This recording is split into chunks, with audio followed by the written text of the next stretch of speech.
Bonjour à tous, Achille Guérard. Aujourd'hui, on est chez Perspective Immo et on va parler estimation.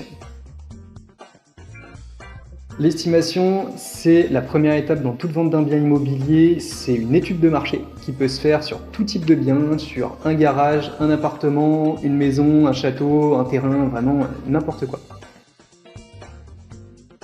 L'estimation est très importante pour toute vente d'un bien immobilier. Ça permet d'être au prix du marché. Avoir un bien par exemple surestimé sur les sites de vente, forcément on va avoir aucun acquéreur, personne ne va venir visiter et clairement c'est pas ce qu'on veut. Si le prix est fixé trop bas, c'est très peu avantageux forcément pour le vendeur, ça peut amener à une défiance et une réserve de la part des futurs acquéreurs et donc ça peut avoir un effet négatif sur la vente du bien.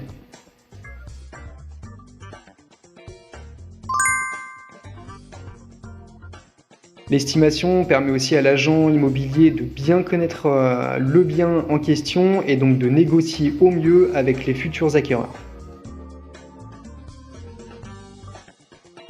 Ce qu'il faut analyser quand on fait une estimation, c'est le comportement de l'acquéreur qui va être en recherche active d'un bien immobilier. De manière générale, la première chose qu'il va faire, c'est aller sur les sites de vente. Donc il en existe beaucoup, Le Bon Coin, Se Loger, etc. Ceux-là on les connaît tous. Il va taper ses critères de recherche. Il va analyser chaque annonce qui peut convenir à ces critères.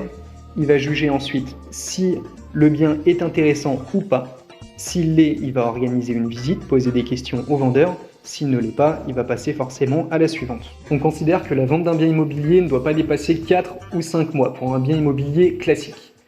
Dépasser ce délai, ce qu'il faut se dire, c'est que les acquéreurs qui vont être en recherche active vont voir, revoir et revoir votre bien et ils vont forcément se poser des questions, pourquoi c'est toujours en vente, et vont forcément se dire, il y a un loup, il y a quelque chose derrière, quoi. L'agent immobilier va procéder à ce qu'on appelle une étude de marché. On va dans un premier temps regarder le prix au mètre carré moyen des biens sur le secteur. On va multiplier ce prix par le nombre de mètres carrés habitables, ce qui va nous donner notre première fourchette de prix. On ne se contente pas seulement de ce résultat, il faut prendre en compte toutes les pondérations positives et négatives pour le bien immobilier en question. On va regarder s'il y a des travaux à prévoir, de la rénovation, sur la toiture, les façades, etc. Au niveau des éléments positifs, si c'est une maison, par exemple, on peut prendre en compte le terrain, s'il est divisible, s'il est constructible, si on a une piscine, si c'est piscinable ou autre. La présence de ces éléments va pouvoir augmenter ou diminuer la fourchette de prix obtenue à la base.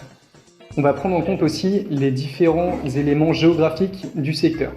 Le quartier, la proximité avec les commerces, les différentes commodités, les transports, les écoles, etc. On aura comme résultat une fourchette de prix basse et haute. On pourra ensuite la comparer avec les autres ventes de biens qui ont été vendus sur le même secteur, ce qui nous permettra de vérifier si ça correspond au prix du marché. Pour finir, on va comparer le prix de notre estimation par rapport au prix des biens actuellement présents sur le marché, pour nous donner une photographie générale du marché de l'immobilier à l'instant T. Donc voilà, cette vidéo touche à sa fin. J'espère que je vous aurai éclairé sur comment réaliser une estimation. Si vous avez besoin de plus d'informations ou si vous-même voulez réaliser l'estimation de votre bien, n'hésitez pas à nous contacter.